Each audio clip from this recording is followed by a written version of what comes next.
बोलत आहे. माझं नाव नीता विनोद मानी. मी राखणी फाट्याला राहते, पिंपरी चिंचवडमध्ये. मला पूर्ण अर्ध शरीर दुखत होतं माझं.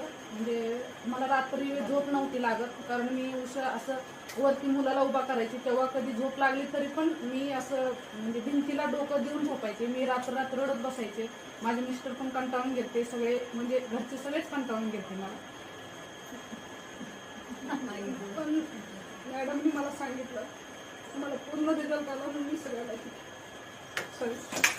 किती वर्षापासून त्रास होता तुम्हाला? किती वर्षापासून त्रास होता? मला 8-9 वर्ष झाले.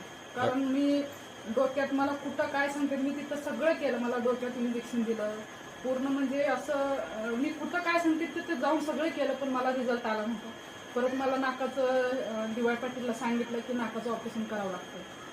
तर मॅडम म्हटले नाही करायचं, कारण तुझं दुखायचं कमी झालं तर कशाला ऑपरेशन करते. मी शनिवारी अपॉइंटमेंट घेऊन आलते, सोमवारी मी जाणार होते, पण मॅडम म्हटलं नका जाऊ. मग मी डायरेक्ट अजिबात विचारच नाही केला की ऑपरेशनला जायचे. म्हटलं आता ह्या मॅडमनी घेतले तर मला पण रिझल्ट येईल, म्हणून मी आधी कुणाचा विचार नाही केला. एका दिवसात मी निर्णय घेतला, एका दिवसात जाऊन सप्लिमेंट घेऊन आले. मी स्वतः खाल्ले, मग गावाला जातो. 8-9 वर्षात ताई तुम्हाला जो प्रॉब्लेम होता, म्हणजे फिजिकल तुमचे जे चॅलेंजेस होते, ह्या सफरिंगमध्ये किती खर्च झाला असेल अंदाजे हॉस्पिटल लाईनला किंवा मेडिकल लाईनला? बरंच 1-2 लाखापर्यंत गेला असेल.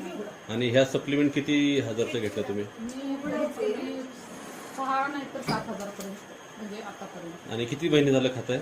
मी आता 1 महिना झाला. आणि 1 महिन्यात एवढा रिझल्ट चांगला? महिन्याच्या आधीच मला आला, कारण आता महिन्याचं जास्त झालं माझं इथं येऊन. मला 8 ते 4 दिवसात मला रिझल्ट आला, कारण मी 4थ्या दिवशी निवांत झोपते.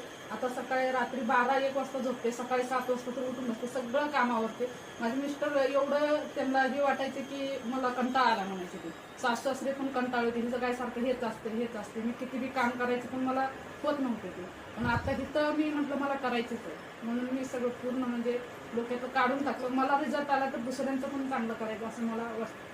म्हणजे वेस्टीच्या हेल्थ सप्लिमेंटमुळे तुम्हाला झाले पाहिजे, तुमची शारीरिक अवस्था चांगली झाली, सुधारली, प्रॉब्लेम कमी झाले, मिस्टरांचा स्ट्रेस कमी झाला, फॅमिलीचा स्ट्रेस कमी झाला, म्हणजे घरामध्ये हॅपीनेस क्रिएट झालाय. ओके, सो वेस्टीजला काय म्हणाल तुम्ही? मी थँक्यू म्हणाल. मी आयुष्यात कधीच नाही विसरणार वेस्टीजला, आणि दुसऱ्यांना पण विसरून नाही देणार. Very good, thank you so much.